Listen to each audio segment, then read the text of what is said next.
Good morning to all of you. Today we'll start our chapter number 4, that is the chemical kinetics. और जो आज का topic है that will be the integrated rate equation for the first order reaction. इससे पहले जो आपने की थी that is the zero order reaction.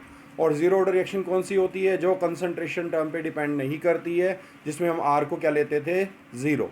लेकिन first order reactions are those which will depend on the initial concentration of the reactant raise to power 1. अगर हम कहें जो फर्स्ट ऑर्डर रिएक्शन है उसमें आर की पावर कितनी होगी? 1 होगी. जो आपका ज़ीरो ऑर्डर रिएक्शन था उसके आपने क्वेश्चंस भी किए, उनको ट्राई किया आपने. और आज जो हम करने वाले हैं that is the derivation of the first order reaction. First order का डेरिवेशन जैसे आपने अगर जीरो ऑर्डर का आपने अच्छे से किया है तो सेम स्टेप है बिल्कुल, उसमें थोड़ा सा चेंज आने वाला है, उस चेंज को आप नोट डाउन करेंगे और आपका फर्स्ट ऑर्डर का डेरिवेशन भी हो जाएगा. और जैसे कि हमने उसमें साथ में क्या किया था? Half life period. तो यहाँ पर भी हम जो है हाफ लाइफ पीरियड करेंगे, उसके ग्राफ की बात आएगी. जो हमने लाइन की इक्वेशन से कंपेयर किया था वही सारे पॉइंट्स फिर आपके रिपीटेड होंगे जिनको आपने अच्छे से समझना है. सबसे पहले स्टार्ट करते हैं एक जनरल इक्वेशन से, that is reactant is converted into product. तो R is converted into P. तो हम रेट क्या लिखते हैं? Rate is equal to minus d R by d t is equal to k. R की पावर यहाँ पर कितनी आ गई? 1. जबकि जीरो ऑर्डर में क्या थी? R की पावर 0 लगाई थी हमने. अगर हम यहाँ लेते हैं डी आर बाय, अगर यहाँ पर इसको रीअरेंज करते हैं, जैसे फॉर एग्जांपल इस माइनस साइन को इधर भेज दिया हमने, डी आर, इस आर को इधर कर दिया और इस डी टी को उधर भेज दिया. तो हमने इसको क्या किया? इक्वेशन को रीअरेंज किया. Rearranging the equation what we get? D R, इस आर को नीचे भेजने पर ये आर इधर आ गया, ये माइनस साइन इधर चला गया और ये डी टी इधर चला गया, तो minus k into d T. उसके बाद जैसे आपको बताया था, जैसे कि नाम से पता चल रहा है, इंटीग्रेटेड रेट लॉ इक्वेशन. ये कौन सी फॉर्म है? This one is the differential form. तो हमें इसको इंटीग्रेशन करनी है इसकी. तो इंटीग्रेशन करने के लिए क्या करेंगे? Integrating on both side. हम दोनों साइड इंटीग्रेशन करेंगे तो क्या मिलेगा? That is d r upon r, इसका integration which is equal to minus k into integration of 1 into d t. K को हम बाहर क्यों लेते हैं? क्योंकि that will be the constant. जो कॉन्स्टेंट है उसका इंटीग्रेशन अगर हम कहें तो सेम रहता है, तो इसलिए हमने इसको बाहर ले लिया इंटीग्रेशन साइन से. अगर हम इसका इंटीग्रेशन निकालते हैं डी आर अपॉन आर का, तो इसका जो इंटीग्रेशन होता है that is log n r. अब ये log n क्या है? That is the natural log. आपको पता होगा ऑलरेडी, आपने पहले भी किया है क्लास 11th के अंदर. L N stand for natural log. जबकि जो हम log टेबल देखते हैं वो log 10 बेस होती है, उसको हम एल ओ जी से रिप्रेजेंट करते हैं log. और L N stand for that is natural log. तो L N that is R which is equal to minus k into t, plus में क्या लगाते थे? That is I which is called integrating constant. तो यहाँ पर आई क्या है? इंटीग्रेटिंग कॉन्स्टेंट है. अब हम बात करते हैं, कंडीशन लगाएंगे. Which condition? When t is equal to zero. जब टाइम जीरो था तो आर क्या था? R naught. तो जब टाइम जीरो था तो आर क्या था? R note.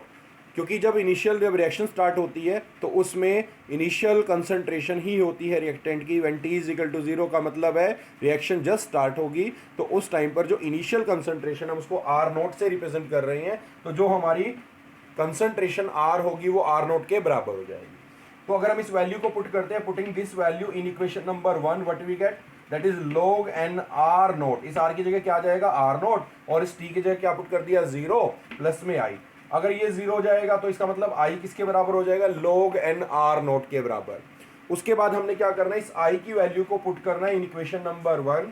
Putting the value of the i in equation number 1, then what we get? We get log n r which is equal to minus k t plus log n r naught. तो ये हमने क्या की? Equation ले ली. और कौन सी equation है? ये आपकी नेचुरल log की फॉर्म में है. तो इसमें हमारे अलग अलग 2 या 3 ग्राफ बनेंगे जिनको आपने नोट डाउन करना है. फर्स्ट वन जो ग्राफ बनेगा, अगर मैं इस इक्वेशन को कंपेयर करता हूं लाइन की इक्वेशन के साथ, तो y is equal to m x plus c. तो y क्या होगा? That is equal to m x plus c. ये लाइन की इक्वेशन है, इससे हमने इसको कंपेयर किया. कंपेयर करने पर यहाँ पर आपको पता चल रहा है y किसके बराबर है? log n r के बराबर है.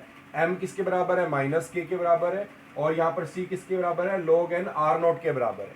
तो अगर हम यहाँ पर चेक करें तो ग्राफ किस किस के बीच में बनता है? y और x के बीच में. तो y एक्सिस पे क्या आएगा? log n r. और x एक्सिस पे क्या आएगा? That is t. अब आती है बात स्लोप की, जो आपको मैंने पहले भी बताई थी. स्लोप नेगेटिव है तो कहाँ जाएगी? नीचे की तरफ. और इंटरसेप्ट कितना है? That is log n r naught. तो यहाँ से यहाँ की जो वैल्यू है that is log n r naught. तो ये हमारा ग्राफ बनेगा किस केस में? इक्वेशन नंबर 1 के केस में. जो हमारी ये इक्वेशन, सॉरी 1 नहीं, जो हमने ये log n नेचुरल log वाली इक्वेशन ली है उसके लिए. अगर हम क्या करते हैं, आपको पता है कि जब भी नेचुरल लॉग को log 10 बेस में कन्वर्ट करना है तो क्या करते हैं हम 2.303 से मल्टीप्लाई कर देते हैं, तो नेचुरल लॉग किस में कन्वर्ट हो जाता है, log 10 बेस में। तो अगर मैं इस नेचुरल लॉग को log 10 में कन्वर्ट करना चाहता हूँ तो कितने से मल्टीप्लाई करेंगे, 2.303 log r equal to minus k t, और इसको भी कन्वर्ट किया तो 2.303 log r नोट। अब हमें क्या करना है, पूरी इक्वेशन को दोनों साइड पर 2.303 से डिवाइड कर दीजिए। इधर भी हमने डिवाइड किया, इधर भी डिवाइड किया, इधर भी डिवाइड किया, तो यहाँ तो कैंसिल आउट हो जाएगा, क्या मिलेगा, log r, और इधर क्या होगा, माइनस के अपॉन 2.303, और ये t प्लस में क्या आ जाएगा, log r नोट, क्या आ जाएगा, प्लस में r नोट। अगर मैं इसको कंपेयर करता हूँ किसके साथ, लाइन की इक्वेशन के साथ, कौन सी, y is equal to m x plus c, y is equal to m x plus c. तो इस केस में आप क्या नोट करेंगे कि जो ग्राफ बनेगा वो कैसे बनने वाला है, उसको समझना है ध्यान से आपने। इसको इरेज कर देते हैं, तो इधर ध्यान से समझेंगे ग्राफ किस किस के बीच में बनेगा और कैसे बनेगा, ये आपने समझना ध्यान से। अगर हम यहाँ पर ग्राफ लेते हैं, इस ग्राफ की बात कर रहे हैं, तो किस किस में आपका आएगा, फर्स्ट ग्राफ जो है log, अगर हम यहाँ ले तो y का मतलब दैट इज log r, तो यहाँ पर log r आ जाएगा। दूसरा किस किस के बीच में, अगर हम यहाँ देखें तो वर्सेस t का मतलब यहाँ पर t आ जाएगा। अब जो हमारी स्लोप रहने वाली है that will be the negative, तो इसका मतलब नीचे की तरफ आएगी, कितनी होगी स्लोप, माइनस के अपॉन 2.303, तो ये स्लोप देख सकते हो आप। और यहाँ पर इंटरसेप्ट कितना होगा, अगर हम यहाँ इंटरसेप्ट की बात करें तो ये यहाँ से यहाँ तक का जो डिस्टेंस है that is called log r naught, ये हमारा log r नोट आ जाएगा। तो इस तरीके से हम ग्राफ बना सकते हैं। ये ग्राफ किसका है, log 10 बेस का है, और ये ग्राफ किसका था, नेचुरल log का। तो इस तरीके से हम क्या कर सकते हैं, इसमें अलग अलग जो ग्राफ हैं वो आप बना सकते हो, और इस इक्वेशन को हम और भी मॉडिफाई कर सकते हैं। कैसे मॉडिफाई कर सकते हैं, जैसे log r और इसको हम इधर लेके आ जाए तब क्या इक्वेशन बनेगी, तो उसके बेसिस पर भी इसको हम करेंगे, अभी नोट डाउन करेंगे पहले इसको। तो अभी हमारा जो ग्राफ बना किस किस के बीच में था, अगर मैं इसकी इक्वेशन को रिप्रेजेंट करूं तो इसकी इक्वेशन क्या आनी चाहिए आपके according, that is log r जो भी आपने डिराइव की थी, which is equal to minus k upon 2.303 t, और प्लस में क्या था, that is log r naught. ये हमारी इक्वेशन थी जिसका हमने ग्राफ बनाया था। अब हम क्या करने वाले हैं, इस इक्वेशन को थोड़ा सा मॉडिफाई करने वाले हैं। कैसे मॉडिफाई करेंगे, जैसे कि अगर हम मान के चलते हैं यहाँ से, अगर हमें इस इक्वेशन में क्या करते हैं, इसको इधर ले आते हैं और बाकियों को उधर लेके चले जाते हैं, तो क्या होगा, जो इक्वेशन बनेगी वो क्या बनेगी, अगर मैं इसको लेके आता हूँ तो k अपॉन 2.303 t को मैं इधर ले आया और इसको उधर लेके चले गए, that is log r not minus log r। यहाँ तक क्लियर है। अब हमें क्या चाहिए, यहाँ पर जो हमें इक्वेशन चाहिए that will B k upon 2.303 और t, तो इसमें हम क्या निकालते हैं, मेनली k निकालते हैं। क्या निकालते हैं, k। अब k को निकालने के लिए आपको याद होगा जैसे हमने पिछली इक्वेशन में की थी, तो k क्या आया था जब, और हाफ लाइफ पीरियड क्या था।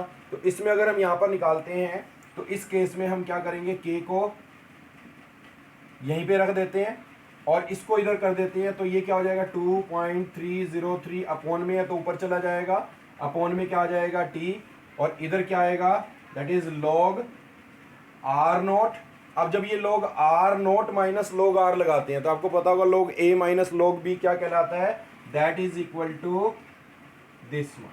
तो log जो आपका a माइनस b होगा तो log a अपॉन b आ जाता है। तो ये आपका log r नोट है और इसमें से log r माइनस कर रहे हैं, तो log r naught upon r होता है। ये आपने मैथमेटिक्स में भी पढ़ा होगा। तो ये जो हमारी इक्वेशन आ गई है ये हम यूज़ कर सकते हैं to find out the rate constant. किसके लिए, रेट कांस्टेंट के लिए। तो ये भी हम इक्वेशन जो है यहाँ पर रिप्रेजेंट कर सकते हैं रेट कांस्टेंट के लिए। अगर आपको हाफ लाइफ पीरियड के लिए करना है तो क्या करना पड़ेगा, t इज इक्वल टू, अगर हम क्या लें, t को यहाँ पर रख दें और k को इधर मल्टीप्लाई कर दें, तो दैट इज 2.303 k इंटू में क्या आ जाएगा, log r नोट अपॉन में। ये हम निकाल सकते हैं टाइम पीरियड के लिए। अगर आपको टाइम पीरियड निकालना है तो आप टाइम पीरियड निकाल सकते हो, अगर आपको रेट कांस्टेंट निकालना है तो रेट कांस्टेंट भी निकाल सकते हो। जैसे कि क्वेश्चन दिया हो, फॉर एग्जांपल मान के चलो आपको उसमें क्या दिया हुआ है, रेट कांस्टेंट दिया हुआ है और पूछ रहे हैं कि कितने टाइम में उसका जो इतना रिएक्टेंट उतने प्रोडक्ट में कन्वर्ट हो जाएगा, तो उस केस में आपको टी निकालना है।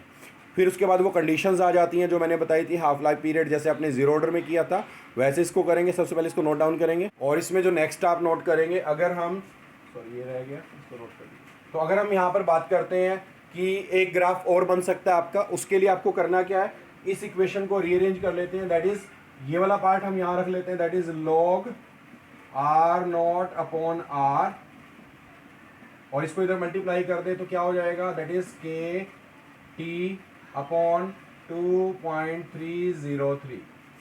तो ये इक्वेशन भी हमारी बन रही है। इसके ऊपर अगर आपको ग्राफ बनाना है तो कैसे ग्राफ बनेगा, अगर मैं इसको कंपेयर करूं तो this is y, this is m and ये जो t है ये क्या है x, और c क्या है यहाँ पर 0 है, c क्या है 0। तो इसका मतलब ग्राफ कहाँ से स्टार्ट होगा और ग्राफ किस किस के बीच में होगा, तो ये ग्राफ भी आप ड्रॉ कर सकते हो, किस किस के बीच में होगा, that is log r not upon r।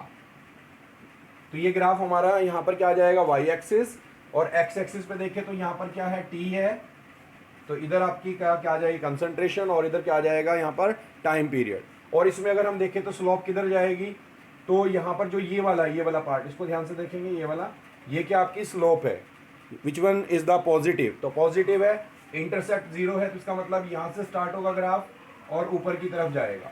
और स्लोप कितनी होगी, अगर हम इसको स्लोप को देखें तो that will be equal to k upon 2.303। तो ये हमारी स्लोप आ जाएगी। तो इस टाइप से आप ग्राफ जो है उसको ड्रॉ कर सकते हो। तो ये हम नोट करेंगे यहाँ पर।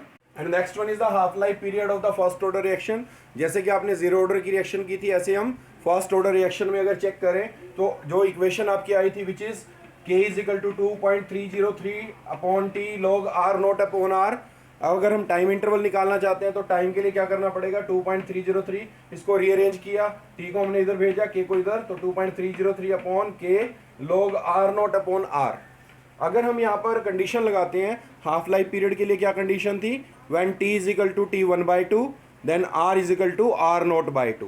तो अगर हम यहाँ पर वैल्यू पुट कर दें कि टी को क्या पुट कर दे t1/2, आर को क्या पुट कर दे R naught by 2, and putting this value in this equation, तो इस टी की जगह क्या पुट कर दे, दैट इज t1/2, और यहाँ पर 2.303 अपॉन के लोग आर नॉट, और यहाँ पर क्या आएगा, आर की जगह पर आर नॉट बाई 2।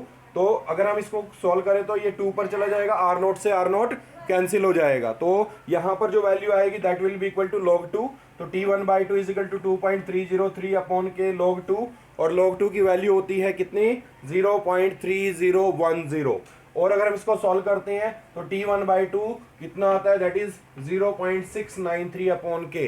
तो यहाँ पर आप नोट करेंगे कि जो हमारी फर्स्ट ऑर्डर रिएक्शन है that will be the independent of the concentration term. जो कंसंट्रेशन टर्म है किसकी, रिएक्टेंट की, उस पर डिपेंड नहीं करती है। जबकि अगर आपको याद हो zero order reaction it depends on the concentration of reactant. कई बार आ जाता है क्वेश्चन, इंपॉर्टेंट क्वेश्चन है, हाउ कैन यू से the first order reaction is independent of concentration term.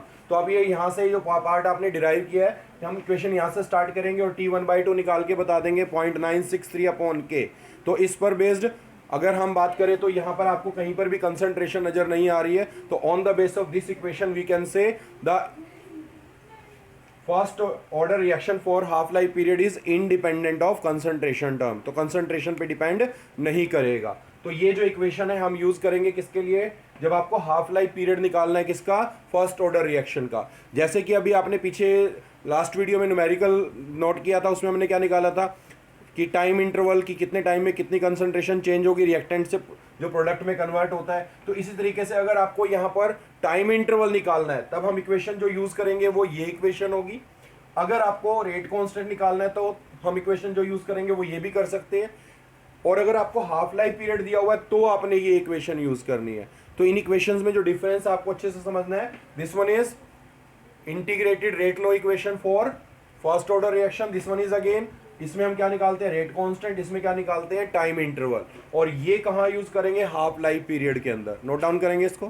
Next one is the question number 1, अगर question पे हम based करते हैं, सबसे पहले अगर हम बात करें first statement, calculate the half life period for the first order reaction where specific rate constant is given. इसमें 3 पार्ट है। फर्स्ट पार्ट में आपको दिया हुआ है कि जो रेट कांस्टेंट है दैट विल बी 200 पर सेकेंड, सेकेंड में 2 पर मिनट और थर्ड में क्या है 4 पर ईयर। तो इसका मतलब यहाँ पर आपको रेट कांस्टेंट गिवन है और क्या निकालना है यहाँ पर half life period. Half life period for first order reaction that will be equal to T1/2 is equal to 0.693 upon के।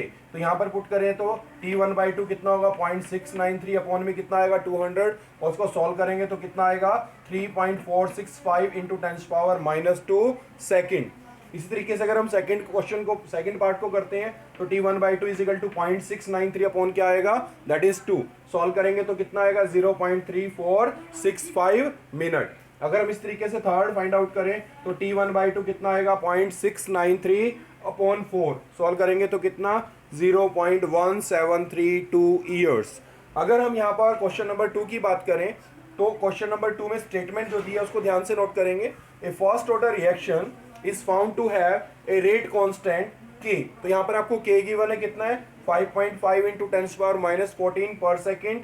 Find the half life period of the reaction. यहाँ पर आपको half life period find out करना है। तो क्या करेंगे हम, तो यहाँ पर T1/2 जो फार्मूला आपको पता ही है कितना है 0.693 अपॉन के। तो 0.693 अपॉन के आपको गिवन है कितना है that is equal to 5.5 into 10⁻⁻14। अगर हम इसको सॉल्व करते हैं that will be equal to 1.26 into 10⁻13 second. तो ये क्या आ जाएगा हमारा हाफ लाइफ पीरियड। तो इससे रिलेटेड जो क्वेश्चन है, कई बार 2 मार्क्स का सिंपल सा क्वेश्चन आता है, वहां पर आपको क्या दिया होगा रेट कांस्टेंट दिया होगा और हाफ लाइफ पीरियड आपको फाइंड आउट करना है। तो इससे रिलेटेड जितने भी आपके क्वेश्चंस हैं जो आपने हाफ लाइफ पीरियड वाले वो ट्राई करने हैं। किसके लिए, जो इंटीग्रेटेड रेट लो इक्वेशन है for zero order first order, उनको आप ट्राई कर सकते हैं जो आपकी एनसीईआरटी में और जो आपकी हेल्प बुक के अंदर क्वेश्चन गिवन है। तो एनसीईआरटी के इन टेक्स्ट और एक्सरसाइज के जितने भी क्वेश्चंस हैं वो आपने सारे के सारे ट्राई करने हैं। और जो दोनों डेरिवेशन है zero order as well as first order, उसको आपने क्या करना है प्रैक्टिस करनी है, उसको लिख के देखना है, क्योंकि इन डेरिवेशन के जो चांसेस है वो भी मैक्सिमम रहते हैं। कई बार 3 मार्क्स में सीधा डायरेक्ट डेरिवेशन आ जाता है और उसमें क्या कहते हैं derive an expression for integrated rate law equation for first order reaction या फिर जीरो ऑर्डर रिएक्शन। तो इनका जो डेरिवेशन है वो आपको क्लियर होना चाहिए, क्या क्या हमने स्टेप्स हैं, क्या क्या माइंड में रखना है। तो इस पर बेस्ड जितने भी क्वेश्चंस हैं वो आपने ट्राई करने हैं।